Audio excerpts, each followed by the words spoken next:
I'll call the meeting to order.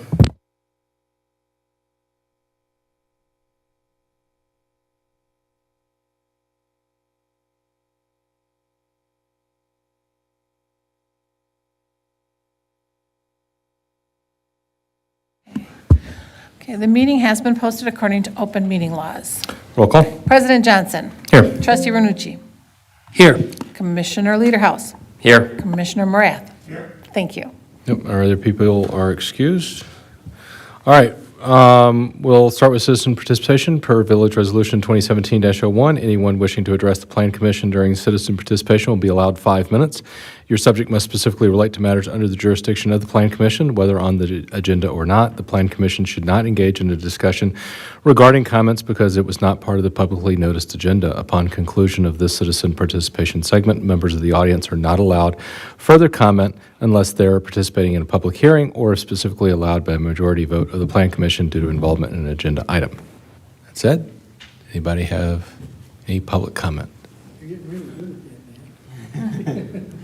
Be like that guy who used to do the car commercial, or the little toy commercials.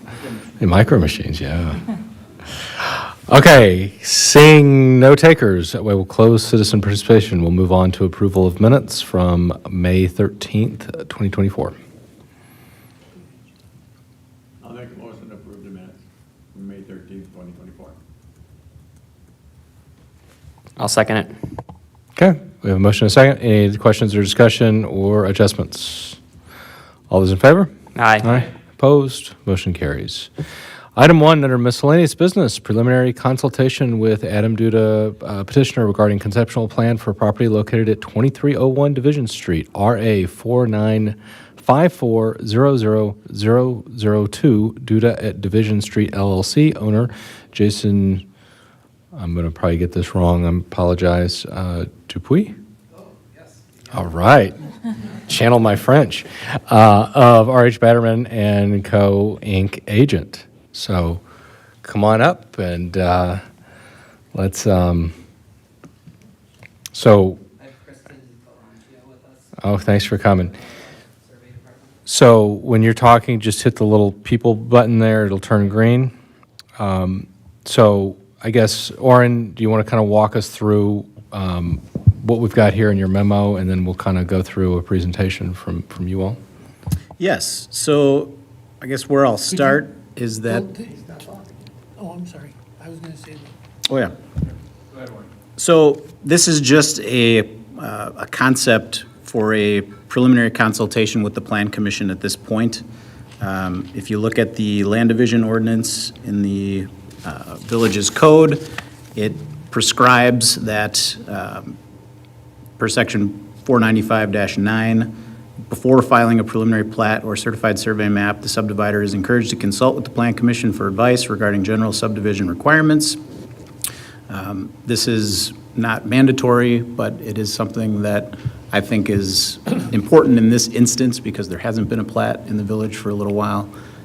It is an infill site, and we wanted to make sure that everybody was coming into this on the same page and that you all had a chance to look at it conceptually before moving forward with processing the actual preliminary plat and rezoning applications, which we have but are on standby.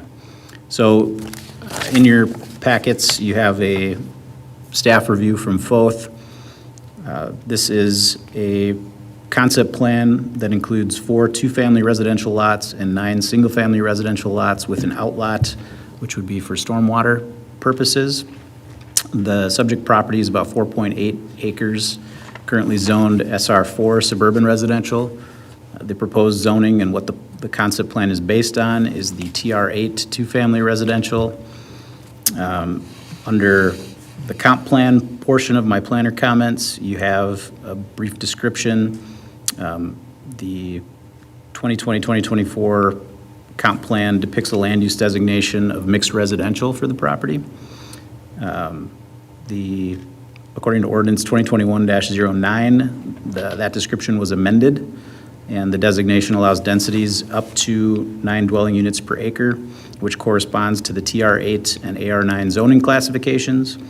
So the overall proposed density of this concept is 3.53 dwelling units per net acre. which is below the maximum density allowed by the mixed residential land use category. So it is in compliance with the density prescribed by the comp plan. Again, there would be a formal application moving forward regarding a rezoning from SR4 to the TR8. So the SR4 is limited to a minimum lot area of 10,000 square feet and a lot density of 4 dwelling units per acre.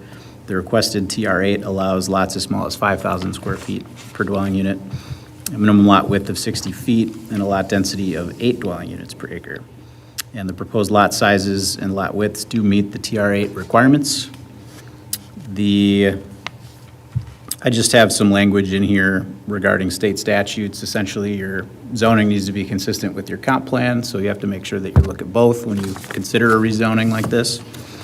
The general layout and land use, again, this proposal makes sense with the overall development pattern in the area. Essentially, there would be a new street coming off of Division, which would be Duda Street, that these lots would front on, and that would be their access point.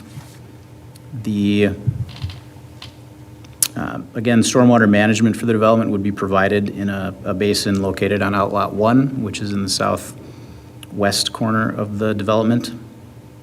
And the details of the proposed layout and civil plans have not been reviewed yet in detail because we're still at this high-level conceptual stage. There are a few comments from the village engineer, Tim Lynch, which are in your materials as well. Again, these are more high-level and things that the developer was probably already thinking about, but just things Tim wanted to point out.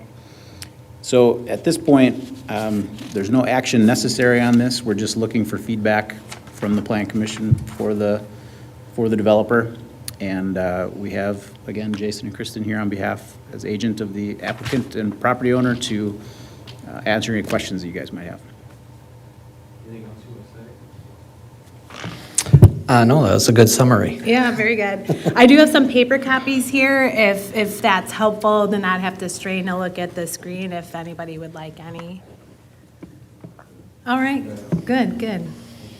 All right, so questions from the commission? I have questions, but I'll let you guys go first. You want me to go first? Okay. Yeah, they're in no real particular order. So I saw the comments from Tim here.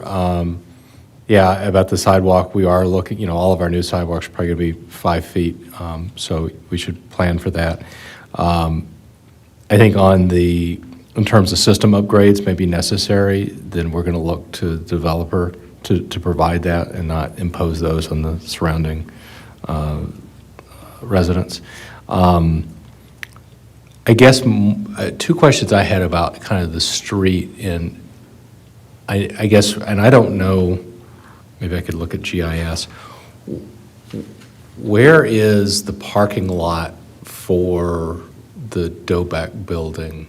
Like, where does that start? Are they going to have an access point off of the cul-de-sac? Yep, there will be an access point right off the end of the cul-de-sac. Okay, all right. And then from I guess a snow management standpoint, would that also go into that outlot? Is that what you were thinking? So there's some, For plowing? yep, there's some area around the cul-de-sac between the curb and gutter and the end of the cul-de-sac there, some terrace area, or there's some area in the outlot. There's a existing drive area into the outlot for maintenance purposes. That could be for snow storage as well. So I noticed here, and again, I know we're at the conceptual level, about you've got 4 two-family residential lots and then 9 single-family. What kind of design are you looking for? Because we want to try to make sure that, obviously, you're going to be very newer homes. There's a lot of older homes, 100 years and older there, but we want to try to make things look as much. How far are you in design in terms of aesthetics? Just to the basic footprint, and that's a generic footprint just to show that, a certain size footprint of a building could fit on the lots within the setbacks. I think Adam, as the developer, isn't that far yet. But we Because can- to be honest, I think, Matt, if I may be allowed, I think we're talking more about the look of the prop, not the size of the building so much as how is it going to look? Is it going to look like a modern home that was built 5 years ago, or are we going to try to look a little more towards matching some of the older homes that are already in that area? I think that may be what. I mean, if you have any guidelines or recommendations that you'd like to pass along, I'm certainly happy to meet with Adam again and pass those along. I think he's open to hearing what the community wants. I think a couple of things that jumped to I drove through a new development in Whitewater over the weekend, and there's a lot of these two-family homes in there. And I immediately, I did not purposefully go over there because of this presentation. I just happened to be over there. And I looked at it and I thought, that is not what I want in this, because they were very, I guess, very modern, but they also, I don't know, there was just something the way they were laid out.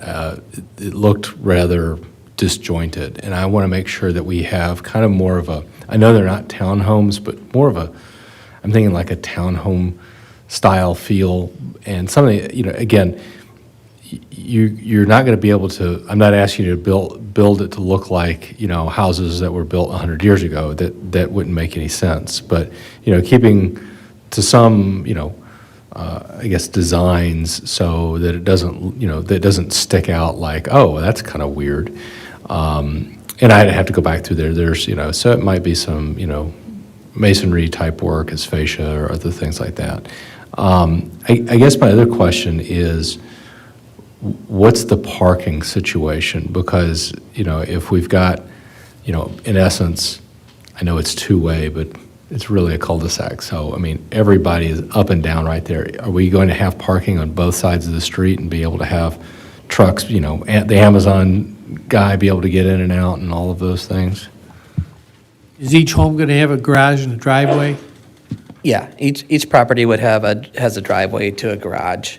The width of the road, I believe, allows for parking on both sides at this point. Warren, I know we brought up in our last meeting possibly looking at some of the setback requirements on some garages, especially in this part of the village, because we have such smaller lot sizes. Is that something that we're going to need to accelerate because of this development? Probably not. Probably not for this development, I wouldn't imagine, but I guess we will cross that bridge when we get there, if need Is that be. for detached garage? Yeah, for Yeah. detached. I don't believe there's the anticipation to have any detached garages in this development. Correct.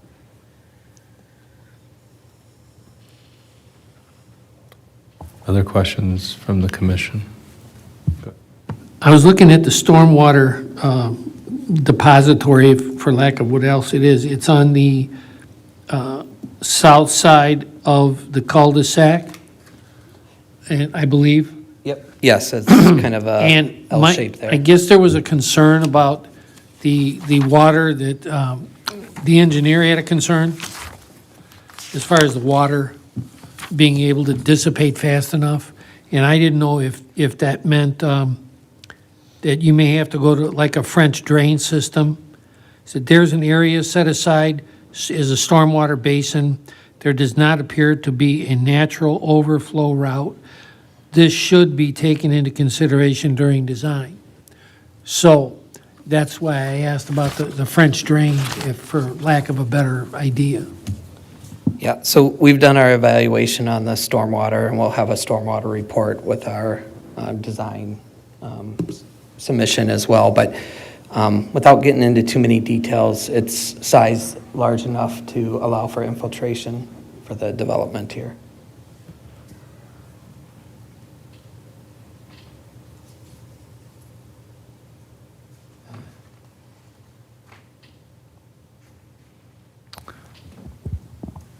I was just looking here kind of at your map. You've got some references to some chain link fence. Are those fences that are currently in place that we're adding? They're in place. Okay. They're along the railroad museum or Yeah, and I'm looking at the electric- one, it's east of your outlot there. I guess it's behind one of these other properties here. Yeah, I believe that was fencing from the playground or Okay. the ball fields Okay. that are just for recreation, not ownership. Okay. Yeah, I think if we're having you all add any type of fencing, we want something, again, that's, that, you know, not just chain link. Right. Yep.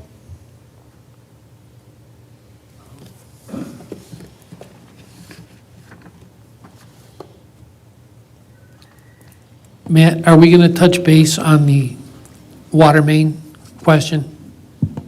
Well, that's what I was referencing earlier. I think once Tim and Jason finish their full review about the impact, I would look to, and we've talked about other possible developments in this property, that the developer would bear the cost of those upgrades. So I think we're just going to have to see what Tim comes back with. He says there's an existing water main, it's 6-inch. Then he says some system upgrades may be necessary, and I don't know what that means. Is it is it more pipe? Is it, you know, Might be bigger, right? might need to go 8 or 10, so. I think the other thing that I would want to know what those things are, and at some point, do we have Division Street in a street plan from Jason? I think we did a crack filling, where they, you know, they put like the tar and the toilet paper on it. It was like 3-4 years ago. So I know we're at the conceptual. What are you guys thinking is timeline for this? We do not have, or the developer does not have an official timeline for this project. And just as way of background, we have been in contact with Jason in the past, and some of the village staff here, just to look at what some of those upgrades may be. So I think we're in line with what's going to happen out there. As far as time frame, he's not in a hurry, I would say. So it's not, in the next month or two that he wants to get going on that.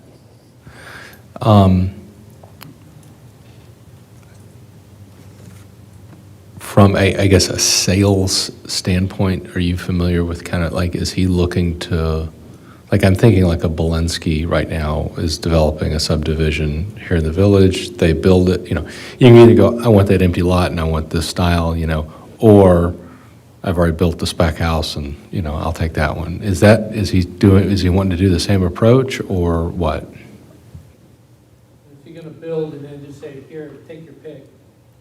My conversations with him is that he's looking to get input from the buyer and what style of home they want. Yes, I think back to what we're talking about, style, it'd be important to have, here's the 5 different styles that we're looking at. And obviously you can make some customizations and, this can be green instead of blue or, but, roughly what's it going to look like? Are these 2-story? Do they going to have basements? Are they on slab? Kind of like what's the desire here? Yeah, I think I had that point too with, based on the lot size, are the 2-family residential lots, are they going to be like side-by-side ranches? Are they going to be 2-story, et cetera? But it sounds like you guys are kind of in the pre-stages, so we'll find that out when, next steps.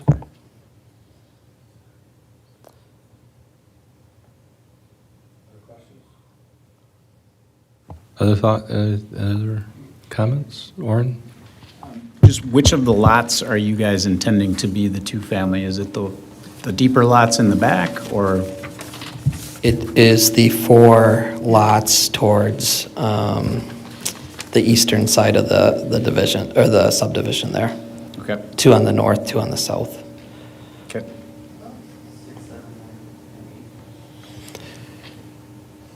Yes.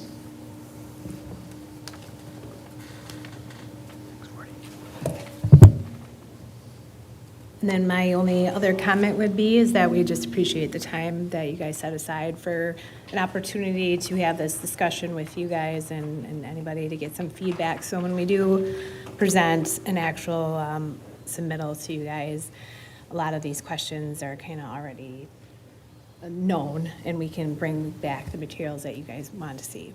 No, I'm excited that we've got somebody interested in developing this property. The conceptually, we're at the conceptual stage, this fits with what we want to do. It's not, a big apartment development. That's not what we wanted for this location. This gets some single-family homes in the village, which we desperately need. So I love the idea. And, thanks for coming in so early. Do you have questions for us? Are there things that you're working through that you wanted our feedback on? So, like I said, we've kind of been in conversation over the past year or so as this project has moved along with some of the village staff.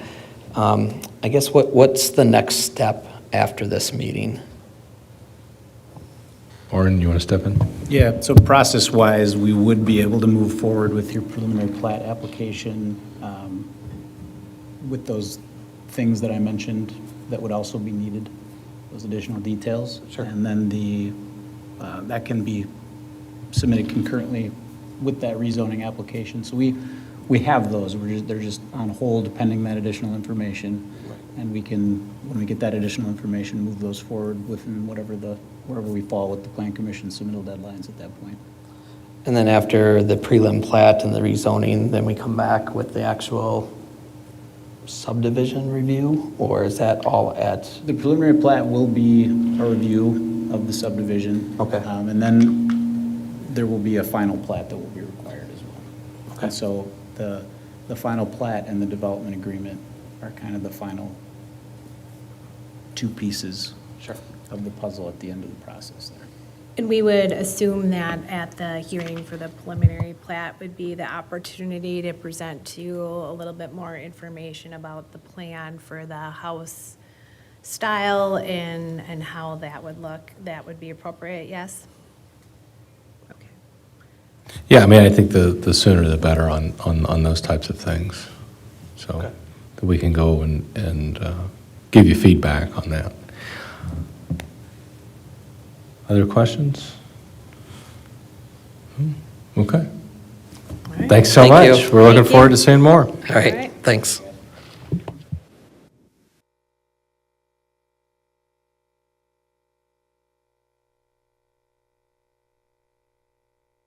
Okay, we'll move on to ordinances and code amendments. Item 1, discussion and direction to staff regarding a potential code amendment related to polystructures and cargo containers as accessory uses in residential zoning districts. Our favorite topic. So we have a very detailed and thorough and informative memo here from Orin. Orin, do you want to walk us through this? Absolutely. So being the new guy, I was not involved in your previous discussion about this, so I'm not trying to come in and tell you what you said or how you should think about this issue. What I am trying to do is just convey to you my understanding of what took place, having listened to it, separately after the fact of the last meeting where it was discussed. And so in my background portion, I'm just identifying some key takeaways from that meeting on March 11th, which I did listen to. And so there were a few things that stood out. So this had been previously discussed back in 2020. That was primarily regarding shipping containers. There wasn't any action taken. The commission was not looking to create an exception for allowing accessory structures within the front yard of a property as part of this process. So what was discussed was what would be status quo for the village, which is accessory structures are in the side and or rear yard. So that would be the case for this moving forward. There was a question on checking fire code issues. There was a consensus to amend existing definitions to incorporate the type of carport being discussed. It seemed like the group, after a lengthy discussion, resolved to essentially prohibit the polystructure that was in the image of Tim Schwecky's report, you're not really looking to allow that type of structure. You're looking to allow something more rigid and substantial that would be closer to, well, still not a stick-built building, something closer to that. Like a yard shed. But, could be a metal, carport canopy or something to that effect, but something sturdy essentially is what it seemed like was desired. And then, on a separate note, consider at some point language regarding party tents in the zoning code as kind of a separate matter. And so what I did was I went through the code and looked at definitions that I thought would be germane to this discussion. And you can see I've got accessory use or structure, a use or structure subordinate to and serving the principal use or structure on the same lot and customarily incidental thereto. So there's no problem with this fitting into that general definition. A building is a roofed structure intended for the shelter, housing, or enclosure of persons, animals, or chattels. We are talking about a roofed structure, and so this, carport would, whether we broaden that or not, would fit into this building definition. Building accessory, a building which, again, is subordinate to and serves a principal structure or principal use, is subordinate in area, extent, and purpose to the principal structure or use served, is located on the same lot as the principal structure or use served, except as otherwise expressly authorized by provisions of this chapter, and is customarily incidental to the principal structure or use. Any portion of a principal building devoted or intended to be devoted to an accessory use is not an accessory building. And then you have our definition of carport. I have a question. Yeah. So before we get any farther, I have a question on building. I understand the definition, and enclosure of person, animals, or chattels. My question is this, would, if somebody has a yard sale, like on the Memorial Day weekend, we have yard sales, and people put up these tents or these temporary structures, would that be considered something of this nature or not? No, I don't believe so. We're not talking about something temporary. This would be something that would be a fixture on the property that would remain. That's fine, I just wanted to make sure, that we weren't going to cut off our nose over here on the other thing. Right. There is, just to clarify, there is a separate section of the code that actually covers temporary uses, so that would fall under that section. Yep. And I've got some more to talk about on the temporary use issue as we get a little further along here. So then we've got our carport definition, an open-sided roofed vehicle shelter, usually formed by extension of the roof from the side of a building that meets the building code. So most important part there is meets the building code. So I did have some preliminary discussions with the building inspector. Apparently the village has not adopted the uniform building code as it pertains to accessory structures, but they are something that is permitted currently by him. He does review them. They are issued a building permit.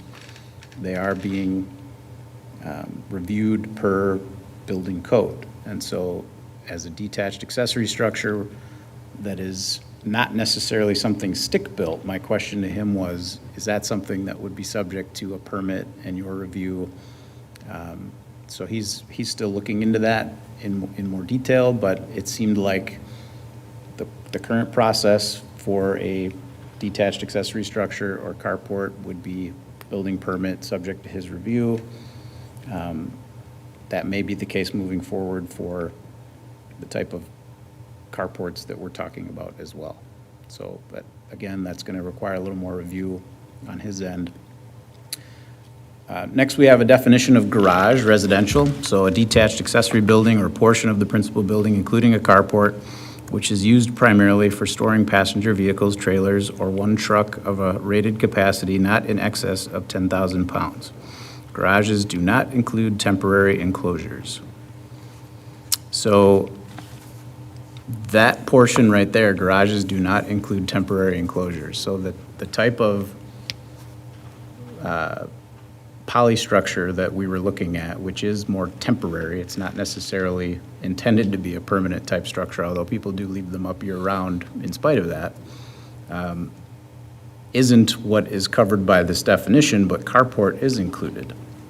And so one of the things that we would run into if permitting something like this in residential districts is that it would fall into the number of accessory structures that you're allowed to have, because it would be included in this,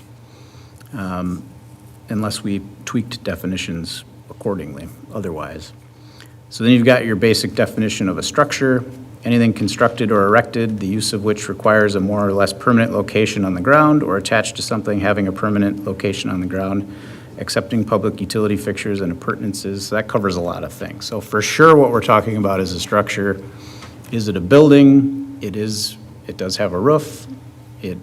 It may meet that definition as well. So for sure we're talking about a detached accessory structure. And the question is it a building or isn't it a building, subject to meeting the standards of the building code? And that's where we need a little more guidance from the building inspector. But moving in a little further into the memo here, I tried to provide some example language to help inform the conversation, because there was a lot of discussion last time of, of our definitions, which one would we tweak and how so would we do that? And then in Tim's memo, he had provided what the residential accessory building standards are, and then it gets into the types of materials, that are required, and he mentioned that portion may need to be tweaked. But what I've got here are some examples of the zoning ordinances that use the term canopy carport, which is essentially what was being discussed and could be a new unique definition within the zoning ordinance potentially, because it is not necessarily the same thing as carport as defined currently in the ordinance. Yeah, So- I was going to ask, just the way I read that is, I guess the distinction is a membrane roofing versus more of a permanent roofing?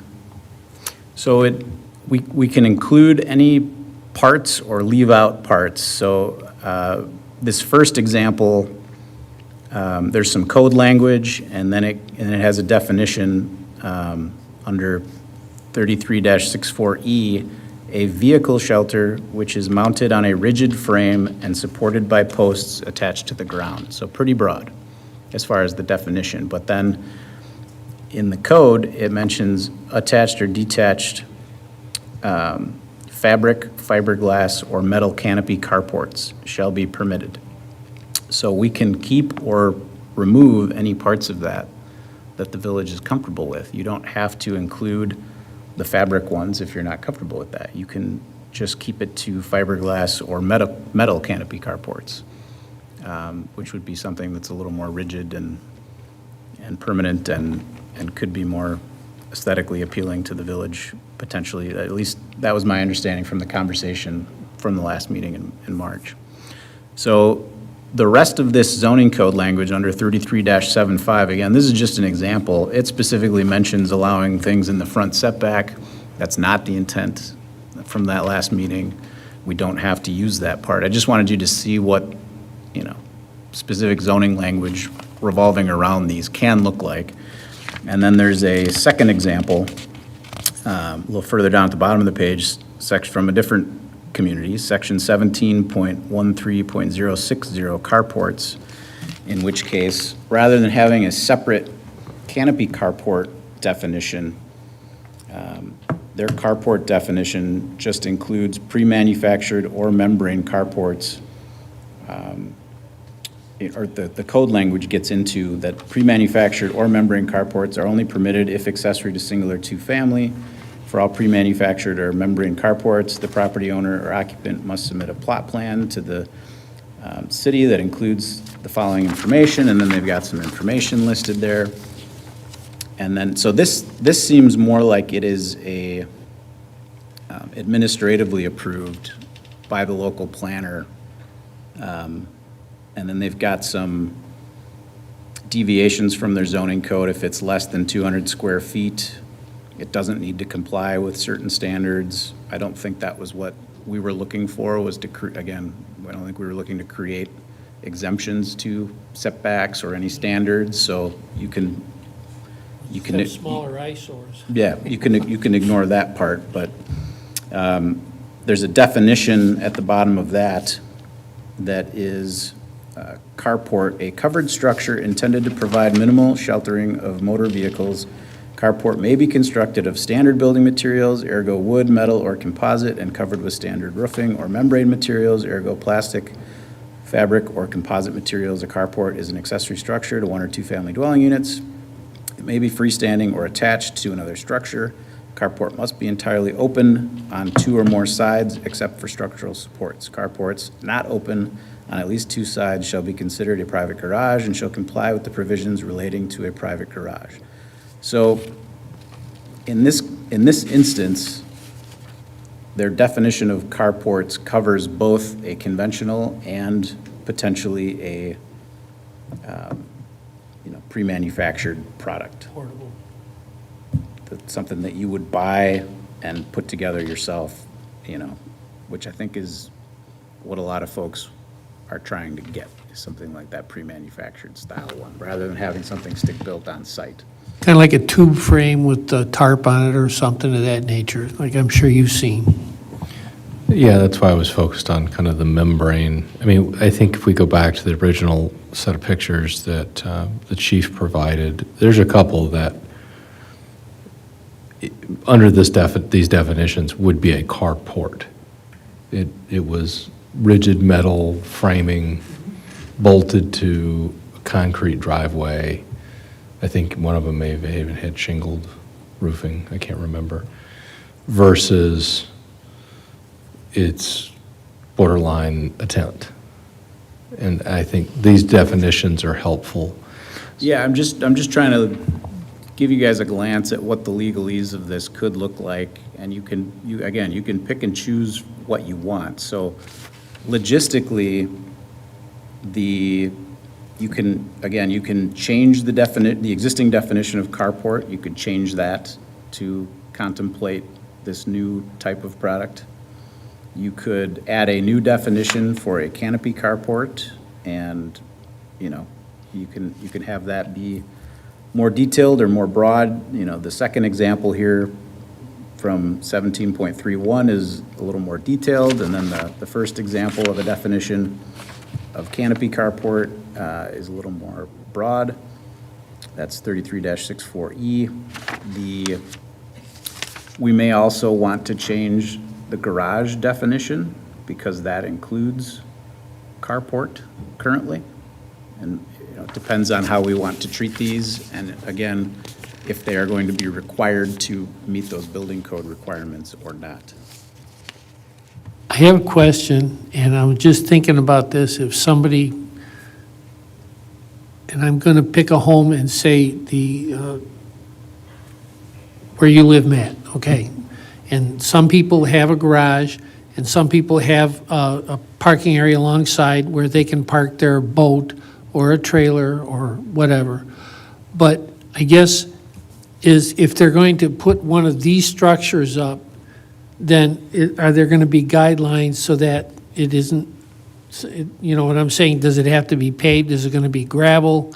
Is it going to be just a tubular frame, or is it going to be something more permanent? And I think that's what we have to kind of look at and see, as far as you don't end up having something that looks like the dog's dinner after about 3 or 4 years. So, I mean, I have to go back and reread it, but I thought we passed a few years ago that all new driveways had to be concrete or asphalt, that they could no longer have, you were grandfathered in, but if you made adjustments, you had to pave it.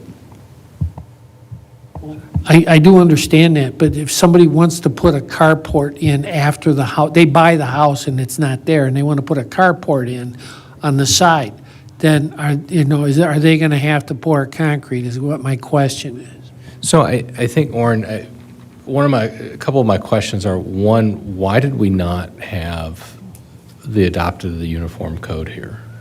Has that just been something overlooked? I don't know what your conversation with the building I inspector. don't know. Okay. He looked at it and thought, that is the case in some communities, but it didn't appear to be the case Okay. in this instance. I'd like to know what that says. And I think going back to our March conversation, and knowing like what to kind of pick from here, we were looking for these to be treated as a structure that would go through a building permit. I picked up on that was desirable. Right. And if it's not, if it's something that's just being looked at an administrative level, then that roof isn't necessarily going to meet snow load requirements because I don't know what those are. And I don't Right. know how to administer those. Exactly. So I think we're looking to go through that process, and that if it's more of what I would call, under this definition, a canopy carport, that is like viewed as, oh, I set that up because I'm running a rummage sale, and it's going to be up for Memorial Day weekend, and I'm going to take it down. That was the direction the conversation went. Obviously, we want to allow people to erect, a party tent or whatever in their backyard.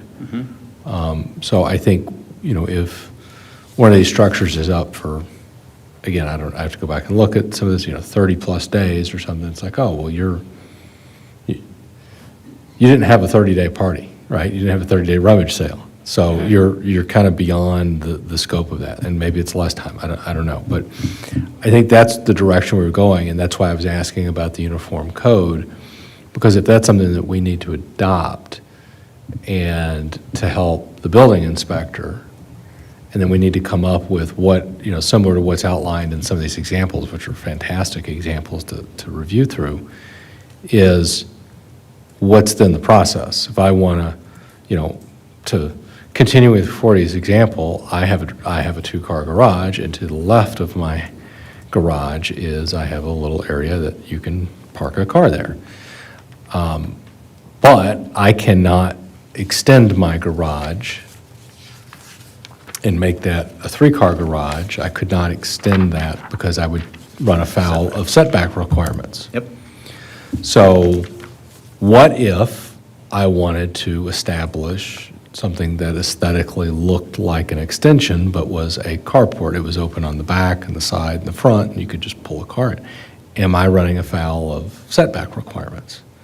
Or is that going to be allowed? And I think what we're talking about is it would be allowed if it was going through, a building inspection review, and not, I just put something up with a membrane.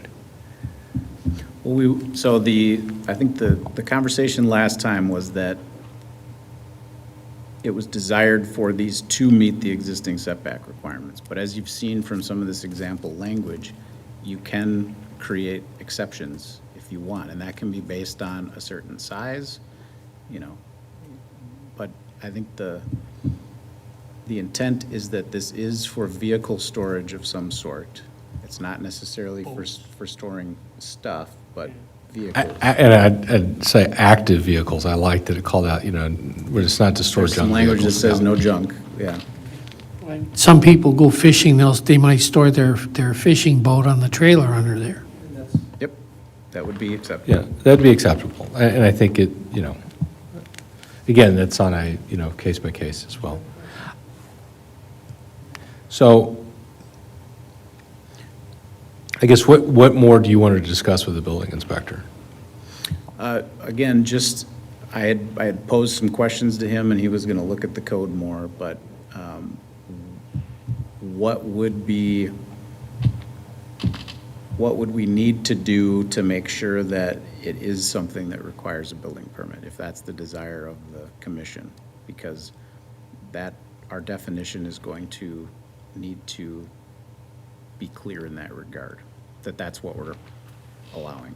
Yeah, I when I look at the situation as we were discussing with the photos, one of my concerns was always just the integrity of some of them in like bad weather, and, we've had some pretty bad weather lately. Is somebody's carport going to end, canopy carport going to end up down the street? And I think addressing things like what Forty's talking about, that, it's an extension over a paved area, and if our existing language says you'd still have to meet setback requirements, let's put it in as that way in the draft. We can debate each of these points, as we look at it. But I think what we've got to do is we've got to get something written in front of us. I think this gives us some language to go from, and I think this is good, and I think it's further than what we would want based on our previous discussion. So I would pull out some of the definitions that are specific to what we're talking about. We clearly are missing those definitions in our ordinances. So let's get those in there and make sure that the building inspector is good with a process, and if we need to adopt some uniform code, then we can go down that path. I mean, I think we'd want to look, just at the aesthetics of the construction, of the materials in and of itself, like you were saying, with the panels or whatever, but and you just don't want to see something with, conduit and blue tarps out there.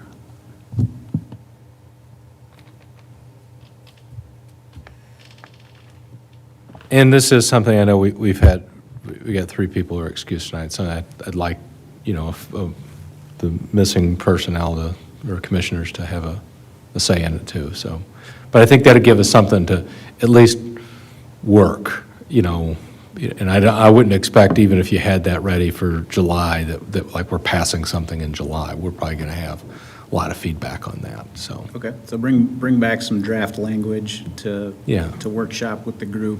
Yeah. And we won't go the next step of preparing to have a ordinance or hearing Yeah. on that. We'll just have some draft language that we can workshop together. Yeah. Okay. And I think that'll give us a path forward on some of these other questions as well. But I really like that you're showing some examples here. That's helpful. Yeah, I think it's important because that was, I think, what the last conversation needed was just some more context around, okay, how are these being referred to? And how could we refer to them based on what we have in the code? So what I see is that it may be beneficial to change the definition currently of carport and broaden it to allow the type of thing that we're contemplating here. And then the intent being that there would be a building permit required and that these would be meeting the building code. If that doesn't work out and we find out that that can't happen, that they can't be covered by the building code, then maybe we go the other route and create a new definition and come up with some kind of process that we can all live with for them in lieu of that. But we can deal with that once we have more information. So I think that's enough direction for me to go on, unless there's anything else anybody wants to add to that. I'll come back with draft language. Did we also want to see that, what comprises that uniform dwelling code for the accessory buildings? Yeah, we could include that as yeah. Yeah, let's have that, and let's have Scott, if he's available, come to the next discussion. That way we can get more into some of those details about how he would get comfortable. It's like, well, what is this and what is that? Where are you drawing the line? You guys good with that? Okay. Path forward? You go, Yeah, Jeff. the only thing I can say is, when you're writing this up, instead of putting the word town in there, put the word village. Oh, yeah. Because what I'm looking at is, I kind of figured that was going to be, instead of city of Fountainville, let's try. Well, that's the exact language from that community. So that's not me trying to make this fit your code. That's just straight out of a different code, yeah. Right, I so like the those- reference to Pikes Peak. Well, that particular example is, I told Eileen, I don't want to lead with where these examples are from, because sometimes that can turn people off and get people excited because, well, we don't want to be like them, But if it's just, here's an example of somebody doing it and here's what the language says. And so I didn't strike I'm anything giving- or take anything No, out. we're I'm giving not you a trying hard to be- time. We're Not just trying to giving you be a hard time. deceptive, but yes, that particular example is from near a suburb of Colorado Springs. Let them do the heavy So- lifting. Well, it just, yeah, it's an example of somebody that has it, and I mean, we're not the first community to have this as a question, so there's no need to reinvent the wheel, so. I yeah, think they're It's fantastic. They're looking at this issue in Salem Lakes as well, I can tell you, and I don't know that they've taken any action on it, but they have the same issue where people are putting these up anyways because they need to store extra things outside, like boats, and they're a lake community as well, and so it's happening in other communities and being discussed, for sure. So the last part of this is the cargo container portion, which was kind of at the end of the last discussion in March. It was discussed that that should be revisited as well. And so what I've provided is language that I have used in a zoning code that does not allow this for residential properties. But it does create an exception for this as a temporary use for properties where there's construction taking place, so that contractors have a place to store equipment and things like that. Obviously, security is important on a job site, you know, on somebody walking off with your expensive tools or. Kind of like the Equipment. job trailers you'll see on a bigger site that they'll have, you know, they'll pull a trailer in and it's got their office and there'll be equipment stored in there and such. Yeah, the job trailer is one component, and that, you know, temporary office is something that can be allowed as a temporary use, but this would specifically be allowing for just one of these cargo containers Security storage. to be dropped in, because they can padlock them shut. And it can have, like I said, equipment or materials stored in there. It would be use-specific, though. I mean, as far as the definition of using a cargo container in a village, it would be use-specific for, say, a job box or a security box on a construction site. In other words, Joe homeowner is going to bring a cargo container and put it in his driveway and say, well, here, I'm remodeling my basement, so I'm going to put this here. Right. Yeah, it essentially would be, the way that this example is written up. Licensed and bonded contractors may use cargo containers for the temporary location of an office, equipment, and/or materials storage during construction which is taking place on the property where the cargo container is located, if the use of the cargo container is authorized pursuant to the temporary use standards. So But- somebody would be, you know, going through the regular temporary use process to ask permission to be able to have one of these in an instance where there's construction. And then they're each looked at on a case-by-case basis based on their own merits. Is it appropriate, is it not? But there's a definition, and then it's saying that for, the use of those are not permitted to be used as an accessory storage building in the village. So essentially. Right, it's considered to be temporary. We're going to allow them temporarily for situations where there's construction or some kind of need, but you should not be using one of these in lieu of having accessory buildings on your property, or if you're trying to have more accessory buildings on your property. Because these are drop in place and don't require, you know, a few $1,000s, and then they didn't have to get permits, they didn't have to talk to anybody about setbacks, they just, you know, they consider it temporary because it is movable, but they're not very temporary because they are really heavy and difficult to move. And so wherever they end up getting dropped off, they kind of tend to stay, and they can hold up for a while. So, I mean, they can be there for a long time.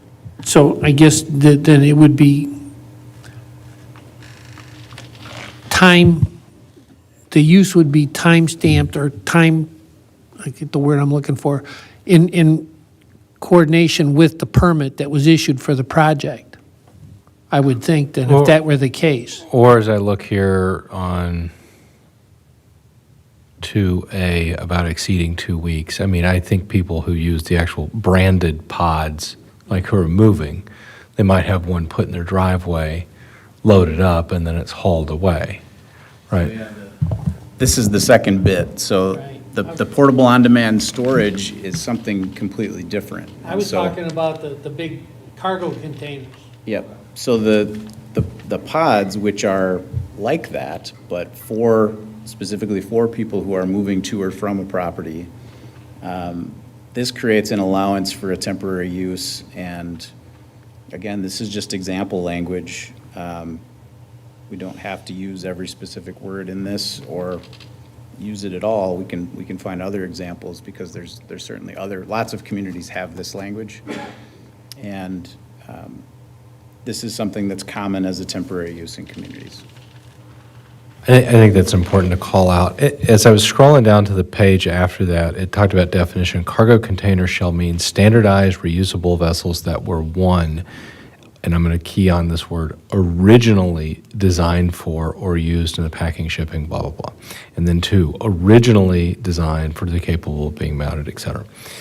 And where this discussion occurred was we had a business who was looking to take what I'd call renovated or modified shipping containers that are, yeah, it still has the frame of a shipping container, but they've cut out and put windows there, and it looks very modern, boxy style look.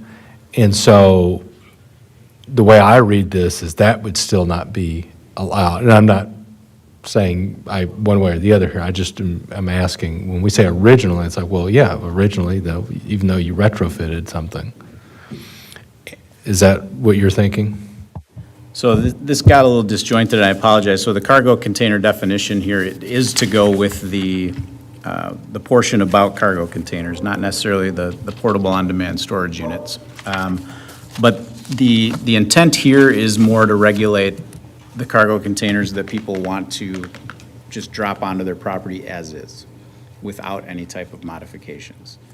If somebody were to propose this as an accessory structure or building, a permitted building, then it would really be subject to just our regular accessory structure standards. And again, as Tim's memo pointed out, there's a section on materials. So with the exception of farm buildings, accessory buildings located within a residential district shall be constructed or finished in a complementary architectural style and with complementary materials to the principal residential buildings in the neighborhood. And so you'd be hard pressed to meet that with this. Now, that's coming from a guy who looks at a baseball stadium that used cargo containers in its construction, but it does look very modern. But the press box is a former cargo container, and their box office that you walk into at, this is in Franklin at Ballpark Commons, at Franklin Field, they used a former cargo container for the box office, right when you walk in where they take tickets. And so they've got a building that is a concession building that is also a former cargo container. So can you retrofit those into a building design that will meet codes and be allowed? You absolutely can, but your architectural standards have to allow them. And would it be something that would fit the character of an older neighborhood with, homes that are not considered modern, quote unquote? No, it wouldn't really match that design. I mean, we don't want to have something out there that looks like Mel Gibson's Road Warriors, No, I'm just, the reason. I'm sorry. No, I could just imagine. The reason why I bring this up, though, is you can buy for $7,000 to $15,000 on Amazon a modular, it's not a shipping container, but it's the same layout as a shipping container. They'll deliver it to your house, and you move the walls and slide them in place and run your own electric and sometimes even water, and you got an backyard office or a little in-law guest room type thing. And I think so. In that scenario, what you're saying is that if that's an accessory structure, you're still going to have to meet with what Tim had in his memo here of you're going to have to fit the architectural style of the area. We would probably create a whole new section for accessory dwelling units. Okay. And regulate them that way. If it's going to be livable space, then first you have to create an option for that as far as, and those standards can be very detailed. So some communities allow an in-law suite as a conditional use. That's common in Waukesha County and a few communities that we serve. And then there's a deed restriction that runs with the property that says that, it can only be people who are related by blood to the people who, own the property. And there has to be an approval of how the two are connected. So is there a door? Is there not a door? Plan Commission has some leeway on that. It needs to look like the rest of the house. So it could be internal, it could be external, but there are criteria that have to be met. And so the other option is, and this is kind of the direction that planning is heading nationally, creating an opportunity where you can have more than one dwelling unit on a single-family zoned property. And so when you get into talking about accessory dwelling units, that's what you're doing. You're allowing more than one dwelling unit on a single-family property. So you wouldn't necessarily have to be, in this TR8 two-family zoning to have that. It could be one of our regular single-family districts, but it says you can have an accessory dwelling unit. And then that could be detached, kind of like what you were describing. It could be above a garage, it could be in the basement of a home, it could be in the upper level of a home. And how that goes about being allowed, things to consider, you get into density discussions and what's the comfort level in the community, you get into parking discussions and what's the comfort level of the community.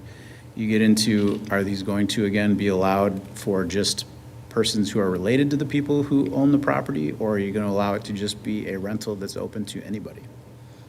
And there's no right or wrong answer. Different communities allow different things for different reasons, but you can regulate them several different ways. And the trend in planning is to allow these more freely to help solve as a component of helping to solve the housing crisis. And so some state governments have preempted local zoning. California, as an example, allows 3 dwelling units by right on single-family zoning now.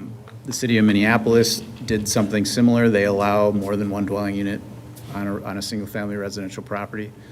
So those are just a couple examples, but lots of folks are considering this and allowing this in some way. I think Mount Pleasant allows for accessory dwelling units now. That's in Racine County. So there's We're talking about accessory dwelling units, but we're not real specifically saying shipping containers, are we? no, but in the conversation of shipping containers, it was brought up that those can be retrofitted to, look and feel like a standalone home. Shoebox that you live in. 40, like this. Okay, so for right now, there's only 10 left, so order soon. There's, for $22,500, I can order right now on Amazon a 20-foot luxury expandable container, luxury, I would say, container house with glass wall, 2-bedroom, 1 bathroom, 1 kitchen, 1 living room. This can be used for family house, and it's been being shipped from China.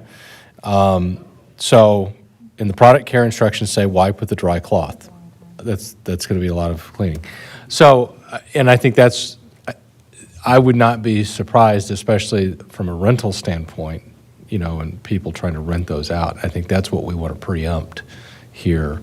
So I think looking as you come back with on the cargo container side of things, and I think the commission's previous discussions were no, and if it's going to be retrofitted, well, then you're going to have to meet all these other things, like you said.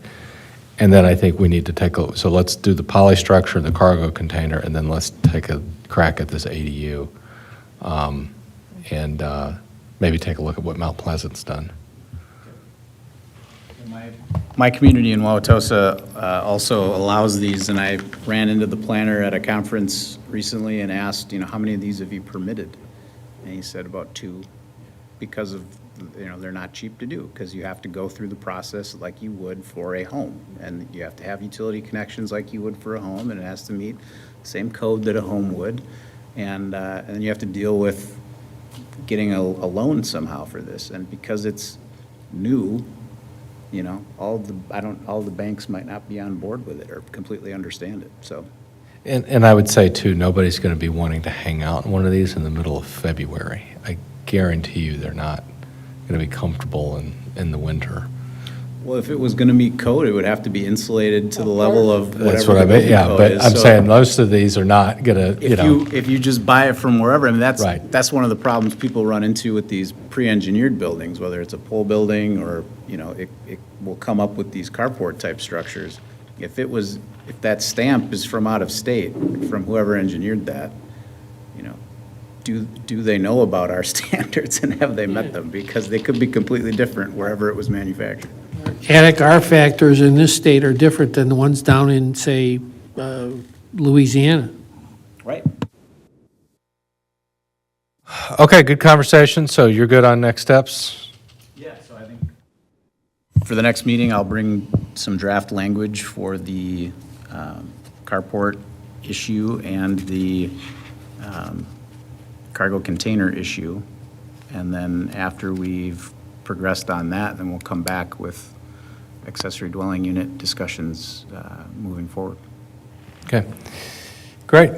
Then on the agenda, it says that our next meeting is tonight.